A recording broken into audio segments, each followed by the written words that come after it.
Hello everyone, কেমন আছেন সবাই? আশা করি সকলেই খুব ভালো আছেন। সান্তালি মম অ্যান্ড কিড চ্যানেলে আপনাদের সকলকে স্বাগত জানাই। আজকে আমি চলে এসেছি রান্নার একটি নতুন ভিডিও নিয়ে।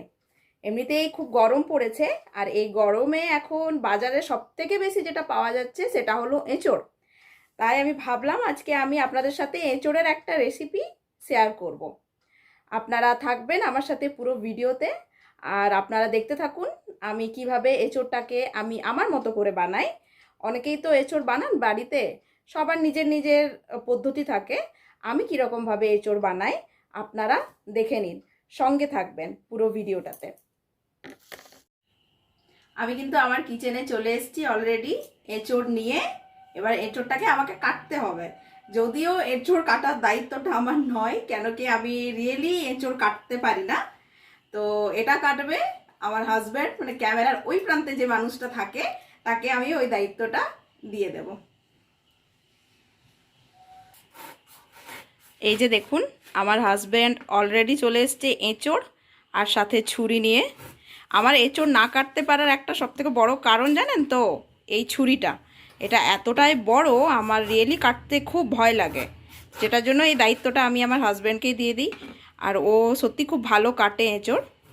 আর একটা জানেন তো, এঁচোড় অনেকেই অনেক রকমভাবে কাটে, যেমন হাতে তেল নিয়ে, কিংবা অনেক রকমভাবে, অনেকে আবার কুকারের মধ্যে সেদ্ধ করে।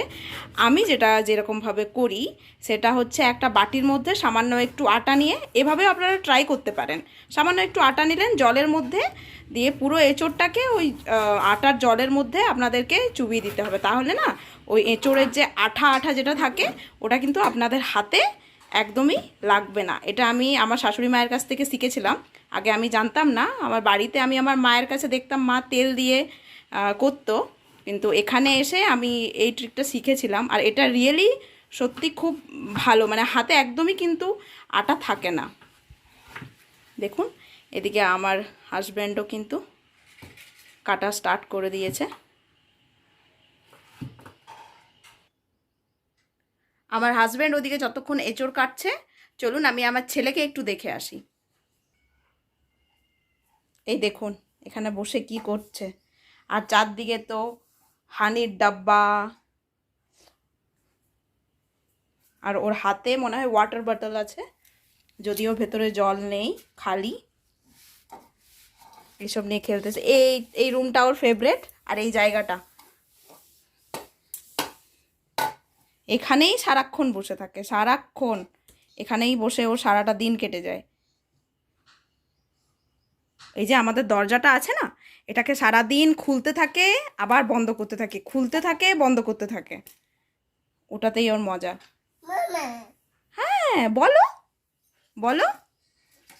আর ওদিকে দেখতে পাচ্ছেন দেওয়ালের নিচে নিচে না কালারগুলো আমাদের অনেক পুরনো হয়ে গেছে, তো কোয়ার্টারগুলোও না অনেক দিনের পুরনো, যেটার জন্য কালারগুলো এখানে সব ইয়ে হয়ে যাচ্ছে, তো সব খসে খসে পড়ছে।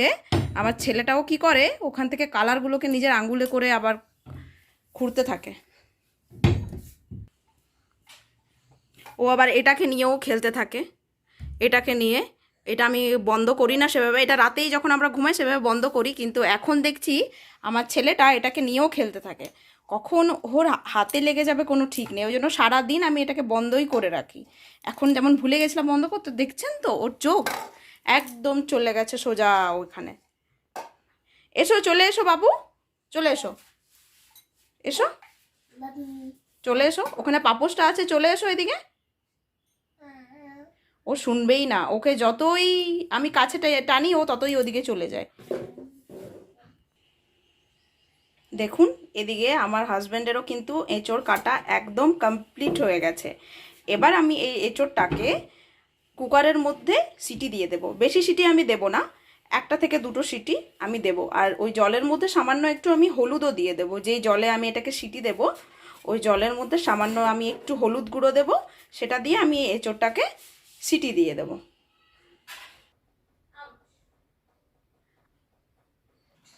দেখুন আমি কুকারের মধ্যে অলরেডি এঁচোড় নিয়ে নিয়েছি। এরপর আমি এঁচোড়ের মধ্যে সামান্য একটু হলুদ গুঁড়ো দিয়ে দেব, আর হলুদ গুঁড়োর সাথে না আমি একটু সামান্য নুনও দিয়ে দেব, যেন এঁচোড়ের মধ্যে নুনটা ঢুকে যায় ভালো করে।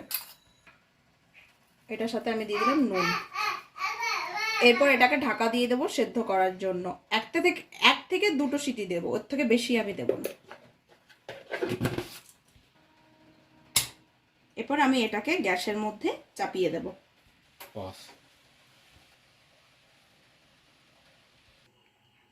অলরেডি কিন্তু ছেলে আমার কোলে চলে এসছে, ওকে না নিয়েও আমি থাকতে পারি না। আচ্ছা ঠিক আছে, চলুন তাহলে। এঁচোড়কে আমি ওদিকতে চাপিয়ে দিয়েছি, তো এঁচোড় রান্না করার জন্য আমার বাকি আর যা যা কিছু লাগবে ওগুলো আমি আপনাদেরকে একটু দেখিয়ে দিই। একটা বড় সাইজের পেঁয়াজ আমি নিয়ে নিয়েছি, 3টে কাঁচা লঙ্কা নিয়েছি, আদা রসুন নিয়েছি, তেজপাতা 2টো নিয়ে নিয়েছি, 2টো টমেটো নিয়ে নিয়েছি, আর ফোড়নের জন্য আমি গোটা গরম মশলা নিয়ে নিয়েছি, আর 2টো শুকনো লঙ্কা নিয়ে নিয়েছি। চলুন তাহলে আমরা পেঁয়াজ আর টমেটোটাকে কেটে নিই। দেখুন পেঁয়াজ আর টমেটোটা কিন্তু আমার কাটা হয়ে গেছে। এদিকে কুকারেরও কিন্তু 2টো সিটি অলরেডি হয়ে গেছে। এবার আমরা গ্যাসটাকে বন্ধ করে দেব। এবার দেখুন আমি মশলার মধ্যে ধনে, জিরে আর গোলমরিচ একটু নিয়ে নিয়েছি, এগুলোকে আমরা একটু ভেজে নেব। কড়াইয়ের মধ্যে নিয়ে দিলাম ভাজার জন্য।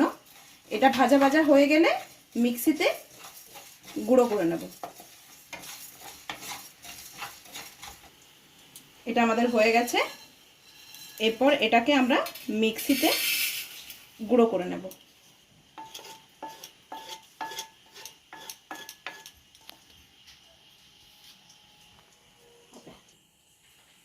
কড়াই অলরেডি আমার গরম হয়ে গেছে। এরপরে কড়াইতে আমি সরষের তেল নিয়ে নেব।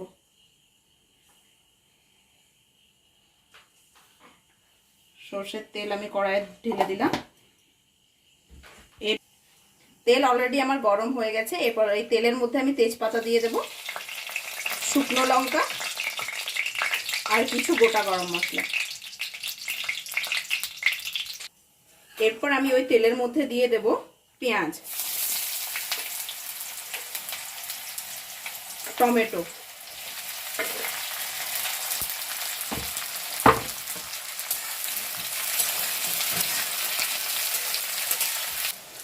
এরপর আমি এই পেঁয়াজ আর টমেটোর মধ্যে নুন দিয়ে দেব। কম করে দেব, কেন কি অলরেডি আমি এঁচোড়ে একটু নুন দিয়ে দিয়েছি। নুন দিয়ে এটাকে একটু ঘেটে নেব। এটা ঘেটে আমি ঢাকা দিয়ে দেবো। এরপর এটাকে নরম হওয়ার জন্য ছেড়ে দেবো কিছুক্ষণের জন্য।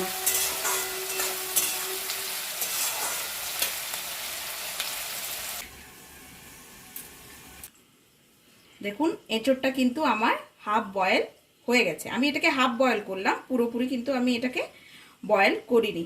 চলুন এবার আমি এটার জলটা ফেলে দিই।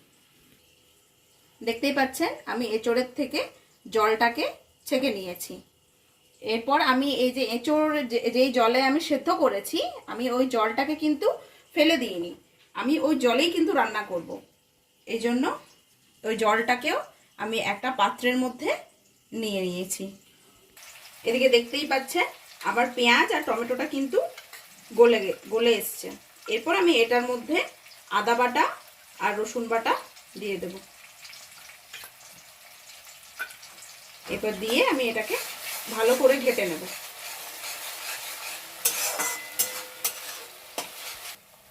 চলুন এরপরে আমরা একে একে মশলাগুলো দিয়ে দেব। হলুদ গুঁড়ো দিয়ে দেব, আমি 2 চা চামচের মতন দিচ্ছি। সামান্য কাশ্মীরি লঙ্কার গুঁড়ো কালারের জন্য দিলাম, এটা অপশনাল, দিতেও পারেন নাও দিতে পারেন। একটু সবজি মশলা দিয়ে দিচ্ছি, বাজারে যে কোনো কোম্পানির আপনারা সবজি মশলা ইউজ করতে পারেন। এরপর সব থেকে যেটা ইম্পর্টেন্ট, আমি যে জিরে ধনে আর গোলমরিচ যেটা গুঁড়োটা বানিয়েছি, এরপর ওইটাকে আমি দিয়ে দেব। এরপরে এটাকে আমি ভালো করে ঘেটে নেব।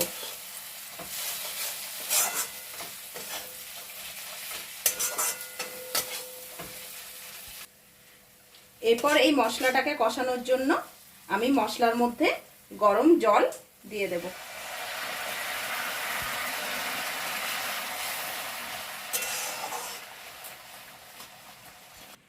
গরম জল দিয়ে দিয়ে এরপরে আমি এটাকে ঢাকা দিয়ে দিলাম। এরপর আমি এটা কষতে দেওয়ার জন্য কিছুক্ষণের জন্য ছেড়ে দেব। দেখুন একদিকে আমার মশলাটা অলরেডি কষতে আরম্ভ করে দিয়েছে, আরেক দিকটা আমি কড়াই চাপিয়ে নিয়েছি। ওটার মধ্যে আমি এঁচোড়টাকে একটু তেলে ভেজে নেব। তেলটা অলরেডি আমার গরম হয়ে গেছে। এরপর এই তেলের মধ্যে আমি এঁচোড়টাকে দিয়ে দেব।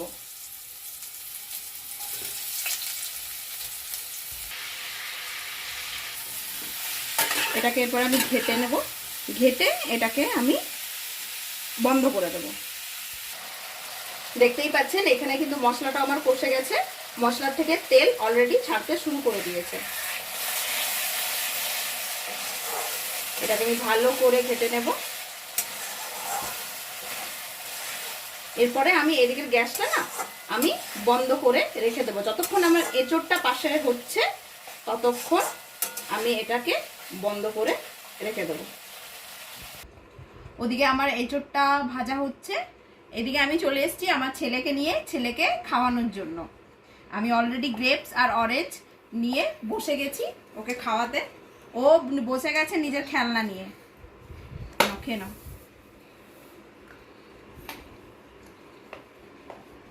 ওর গ্রেপস খুব পছন্দের একটা ফ্রুটস। এসো এসো এসো এসো, আগে খেয়ে নাও তারপরে তুমি খেলবে। নাও ঠিক আছে, নাও এটা নিয়ে ফেলো। এটা ড্যান্সিং ক্যাকটাস। এটা না আপনারা সবাই যেন অনেকের বাড়িতে হয়তো থাকবে। এটা মানে মিউজিকের সাথে সাথে এটা ড্যান্সও করতে থাকে। আপনি যা বলবে এও সেটাই বলবে। এটাকে অলরেডি খারাপ করে দিয়েছে। এটাকে না ধরে মাটির মধ্যে একদম মারতে থাকে, মাটিতে মেরে মেরে এটা খারাপই করে দিয়েছে। এটা কোনো কিছু আর বলে না।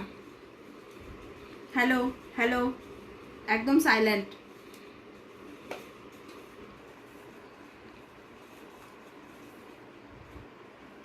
তুমি খাবে নিজে থেকে, পুরোটা কিন্তু নেবে না, হ্যাঁ কম কম করে, ছোট ছোট।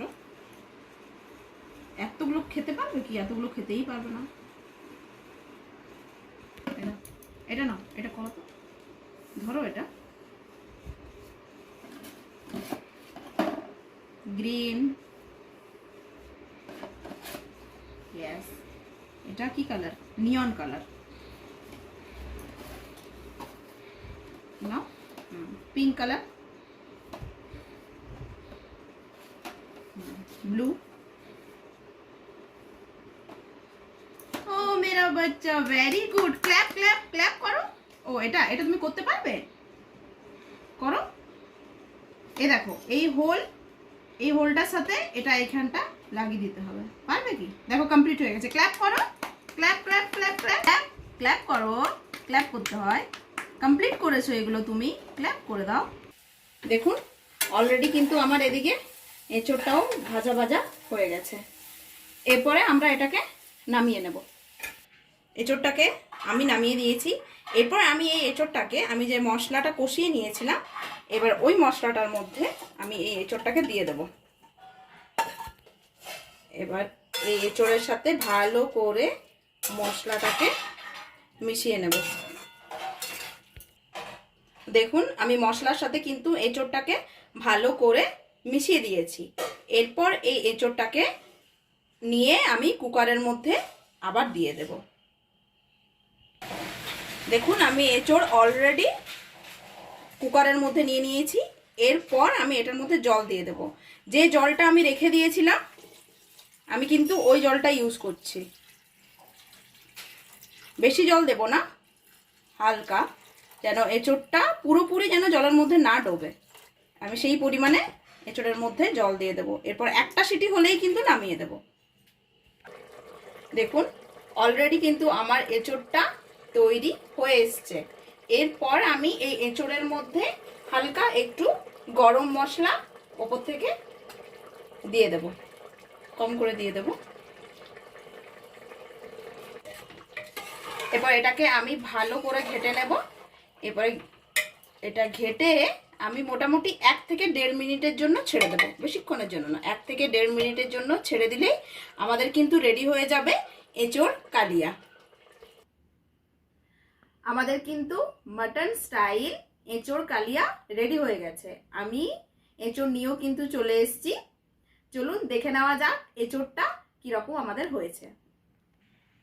দেখতেই পাচ্ছেন এঁচোড়টা যে কোনো মাটনকেই কিন্তু হার মানিয়ে দেবে। শুধু মাটন কেন, মাটন, চিকেন। চলুন আমরা দেখে নিই একবার কীরকম নরম হয়েছে। এটা সত্যি খুব নরম হয়েছে, একদম নরম তুলতুলে। ভেতরটা দেখতেই পাচ্ছেন পুরো রেড মিট টাইপের। দেখুন খুব সুন্দর নরম হয়েছে। চলুন এবার টেস্ট করে দেখা যাক কীরকম হয়েছে। চলুন এবার আমরা টেস্ট করে নিই, দেখি কেমন হয়েছে খেতে।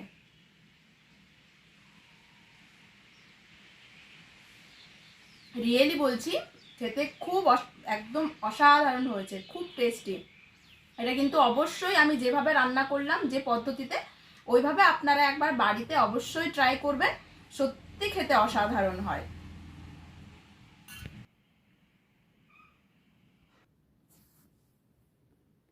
আজকে রেসিপিটা যদি আপনাদের ভালো লেগে থাকে অবশ্যই কিন্তু আপনারা বাড়িতে ট্রাই করবেন। এঁচোড় অনেকেই অনেক রকমভাবে রান্না করে, আমি আমার মতো রান্না করে আপনাদের দেখালাম। আমি এঁচোড়কে আরও যেমন চিংড়ির সাথে এঁচোড় চিংড়ি, এঁচোড়ের কোপ্তা, অনেকে অনেক রকমভাবে রান্না করে। এঁচোড় চিংড়ি, এঁচোড় কোপ্তা এসবও হয় এঁচোড়ের। তো আমি ওগুলো অন্য ভিডিওতে আমি আপনাদের আবার দেখাবো। আবার আমি রেসিপি, এঁচোড়ের অনেক রকম রেসিপি হয়, সেগুলো আমি আপনাদের সাথে ভিডিওতে আবার শেয়ার করব। আজকের রেসিপিটা যদি আপনাদের ভালো লেগে থাকে অবশ্যই আমার ভিডিওটাকে লাইক করবেন, কমেন্ট করবেন, আর যদি কোনো ভুল ত্রুটি হয়ে থাকে সেটার জন্য অবশ্যই আমাকে ক্ষমা করবেন। আর অবশ্যই আমার চ্যানেলটাকে সাবস্ক্রাইব করবেন। দেখা হচ্ছে পরের ভিডিওতে। নমস্কার।